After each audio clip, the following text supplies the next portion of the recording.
سلام دوستان، خیلی خوش اومدید به ویدیو جدیدمون. امیدوارم حال همتون خوب باشه. توی این ویدیو قصد داریم که یه پاور قدیمی کامپیوتر رو که ولتاژ 0 تا 12 ولت داره تبدیلش بکنیم به یه منبع تغذیه آزمایشگاهی که حرفه‌ای باشه و بتونه برای تعمیر بورد یا برای هر کاری که حالا داشته باشین بتونید استفاده بکنید. من قصد ندارم که از ماژول‌های آماده تو بازار استفاده بکنم و قصد دارم 0 تا 100 در حقیقت از همین پاور استفاده کنم، حالا با یه سری قطعات که بتونیم اولا ولتاژ این پاور رو متغیر بکنیم. همونطور که میدونید ولتاژ پاور ثابت هست، ما قصد داریم که اول ولتاژ این رو متغیر بکنیم اینکه بتونیم حالا ولتاژ لحظه‌ای یا آمپر لحظه‌ای رو توسط ولت متر آمپر متر پنلی که نصب میشه روی این پاور ببینیم و اینکه بتونیم ولتاژ رو و جریان رو کنترل بکنیم.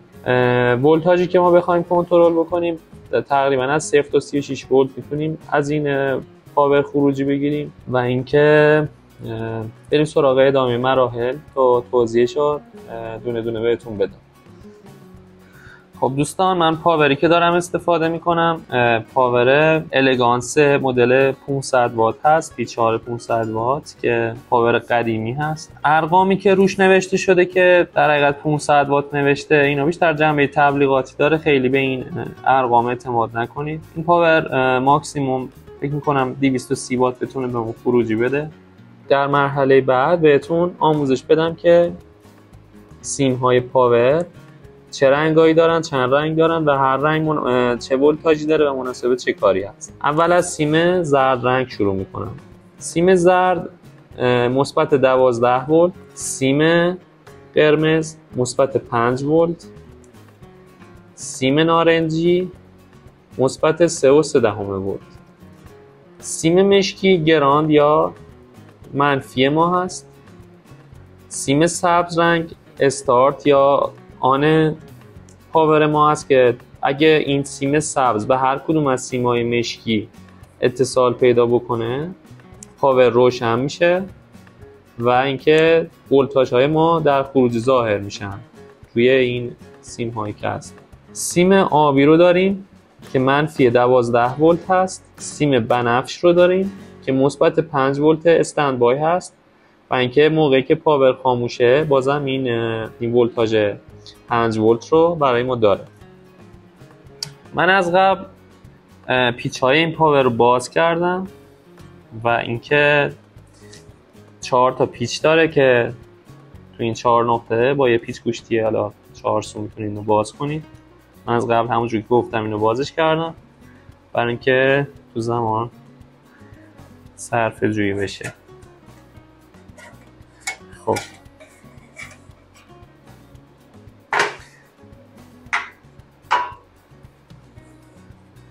در پاور رو باز میکنم و همونطور که میبینید بورد ما قابل مشاهده است.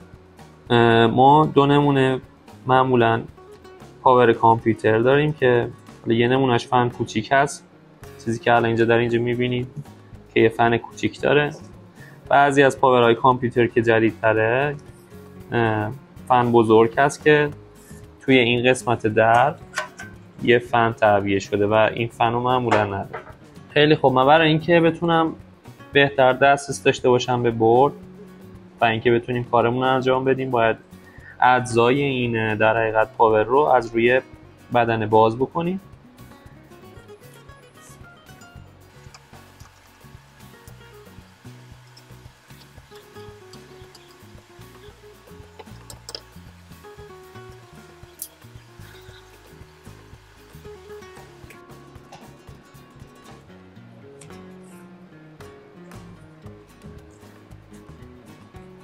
دست سیم رو باز میکنم و بورد این پاورمون رو خارج میکنم. بعد از باز کردن اجزای پاور از روی بدنه پاور میرسه نوبت به تمیز کردن بوردمون که بوردمون رو باید حسابی تمیز کنیم و برق بندازیمش.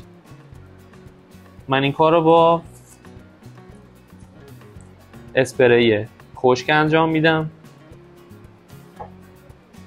و اینکه با بلوئر یه مقدار با فشار هوا میگیرم که گرد و غبار بره و بعد با اسپری خشک شستشو به این بورد میدم. بریم که انجام بدیم.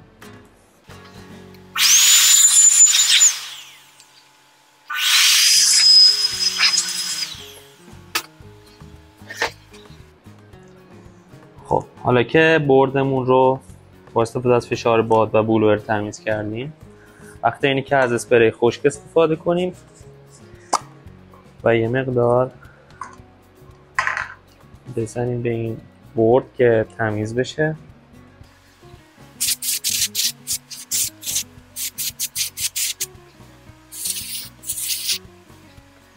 با استفاده از یک مسواک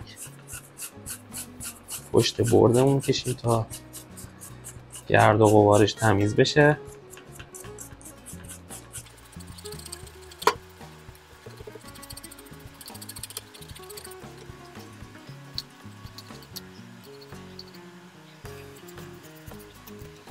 خب وسایلی که ما برای این پروژه احتیاج داریم تا بتونیم انجامش بدیم، مقر فیوز هست که من از مقر فیوز کوچیک دارم استفاده میکنم. شما از مقر فیوز بزرگم میتونید استفاده کنید.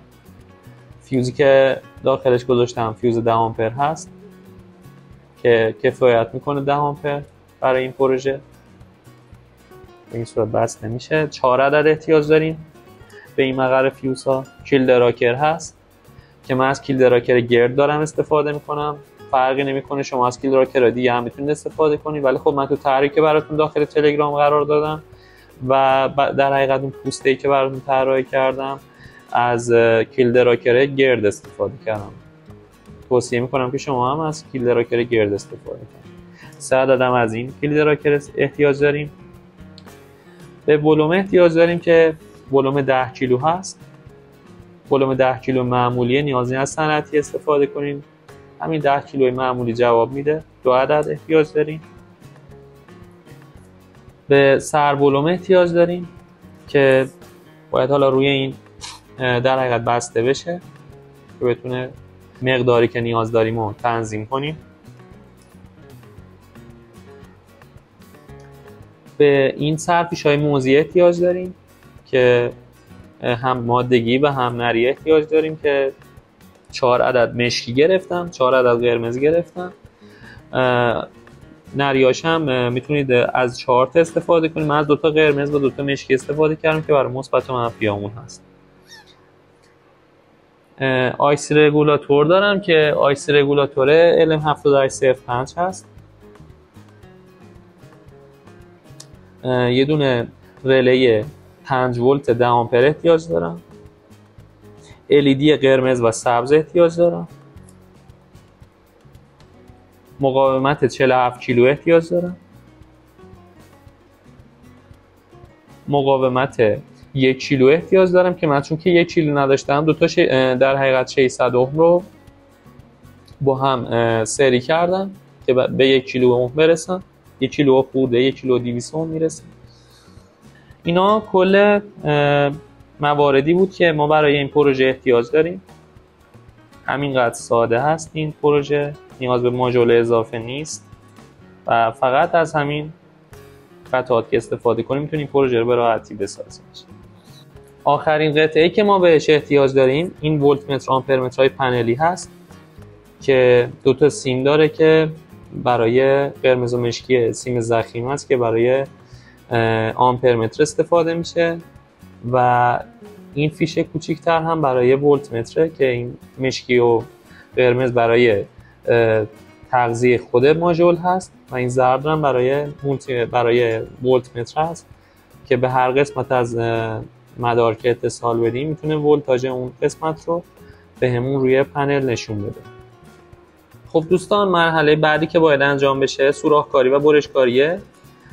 این بدنه پاور هست که باید طبق این شکلی که من براتون از قبل طراحی کردم و داخل کانال تلگراممون هست، کانال تلگرام زایسون هست، میتونید اونجا در حقیقت این فایل ها رو دانلود کنید و پرینت بگیرید. سایزش 15x14 هست و اینکه جایی که نیاز به سوراخ‌کاری و برش‌کاری داره به درستی مشخص شده. من 2 تا از این نمونه پرینت گرفتم که یکیش برای قبل از برش‌کاری، یکیش هم برای بعد از برش‌کاری که انجام شد روش میچسبونم.